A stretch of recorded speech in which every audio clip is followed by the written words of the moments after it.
ఛత్తీస్గఢ్ ధంతరి జిల్లాలో మరో ఎన్కౌంటర్ జరిగింది. ఖల్లారి పోలీస్ స్టేషన్ పరిధిలోని మందగిరి అడవుల్లో కొనసాగుతున్న కాల్పుల్లో ముగ్గురు మావోయిస్టులు మృతి చెందారు. మరికొంతమందికి గాయాలైనట్లు సమాచారం. కొండ ప్రాంతంలో 25 నుండి 30 మంది మావోయిస్టులు ఉన్నట్లు సమాచారంతో భద్రతా బలగాలు ఆపరేషన్ చేపట్టాయి. మావోయిస్టు శిబిరాన్ని ధ్వంసం చేసిన డీఆర్జీ పోలీసులు ముగ్గురిని మట్టుబెట్టారు.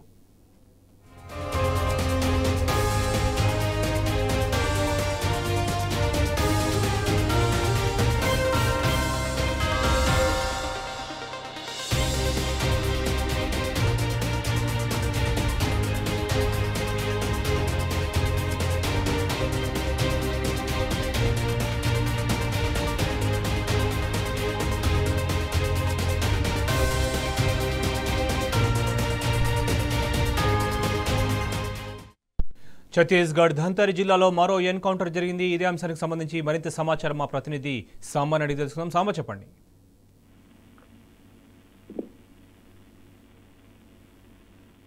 సాంబా. శోభన్, ఛత్తీస్గఢ్ లో మరొకసారి అడవులు కాల్పుల మూతతో దొరిలుతున్నాయి. ధంతరి జిల్లా ఇది సాధారణంగా ఇక్కడ మావోయిస్టు ప్రభావిత ప్రాంతం కాదు, కొంత తక్కువ ఉంటుంది ఇక్కడ మావోయిస్టుల సంచారం.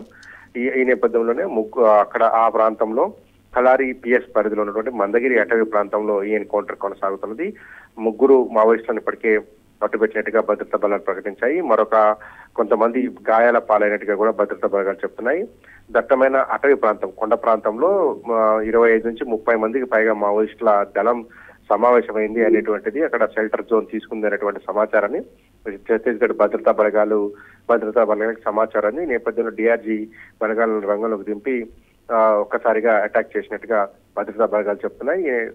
ఈ పోరులో ముగ్గురు మావోయిస్టులు మృతి చెందారు. మరికొంతమంది మావోయిస్టులకు గాయాలైనటువంటి పరిస్థితి ఉంది. పొద్దుపోయిన తర్వాత కూడా అడపాదడపా కాల్పులు జరిగినట్లుగా కూడా భద్రతా బలగాలకు సంబంధించినటువంటి అధికారులు తెలియజేస్తున్నారు. ఉధృతంగా మావోయిస్టుల ప్రభావం ఉన్నటువంటి బీజాపూర్, సుక్మా, దంతెవాడ జిల్లాల లాంటి చోట్ల నుంచి కొంత మావోయిస్టులు ఇతర ప్రాంతాలకు వెళ్తున్నట్టుగా కూడా భద్రతా బలగాల దగ్గర సమాచారం ఉంది. మొన్న నారాయణపూర్ అటవీ ప్రాంతంలో జరిగినటువంటి ఎన్కౌంటర్ కావచ్చు, ఇవాళ ధంతరి జిల్లాలో జరిగినటువంటి ఎన్కౌంటర్ కావచ్చు, మావోయిస్టులు ఇక్కడ ఏదైతే సుక్మా, బీజాపూర్, దంతెవాడ సరిహద్దున్నటువంటి దక్షిణ బస్తర్ ఏరియాలో తీవ్రమైనటువంటి కూంబింగ్, ఒత్తిడి, అట్లాగే ఎన్కౌంటర్లు కొనసాగుతున్నటువంటి నేపథ్యంలో అయితే లొంగుబాటు లేదంటే ఇతర ప్రాంతాలకు వెళ్లిపోవాలన్నటువంటి మావోయిస్టుల లక్ష్యంలో భాగంగా ధంతరి జిల్లాలకు కూడా విస్తరించినట్టుగా చెప్తా ఉన్నారు. ఈ నేపథ్యంలోనే ధంతరి జిల్లాలోకి ప్రవేశించి అక్కడ షెల్టర్ జోన్ తీసుకుంటున్నటువంటి ఒక మావోయిస్టుకు సంబంధించినటువంటి పార్టీని ఈ భద్రతా బలగాలు చుట్టుముట్టి ఎన్కౌంటర్ కొనసాగించినట్టుగా చెప్తున్నారు. ప్రస్తుతానికైతే ఎన్కౌంటర్ ముగిసిందని చెప్తున్నారు. ఆ మృతదేహాలు తరలించేటువంటి క్రమంలో పొద్దుపోయిన తర్వాత అడపాదడప కాల్పులు జరిగినట్టు కూడా అధికారులు తెలియజేశారు. గాయపడినటువంటి మావోయిస్టులను కొంతమందిని సహచార మావోయిస్టులు తీసుకెళ్లి ఉంటారని చెప్తున్నారు. ముగ్గురు అయితే చనిపోయారు, 3 మృతదేహాలను తీసుకున్నారు. మందగిరి అటవీ ప్రాంతంలో ఈ ఎన్కౌంటర్ కొనసాగింది. ప్రస్తుతానికి ఎవరికి కూడా గాయాలు కాలేదు.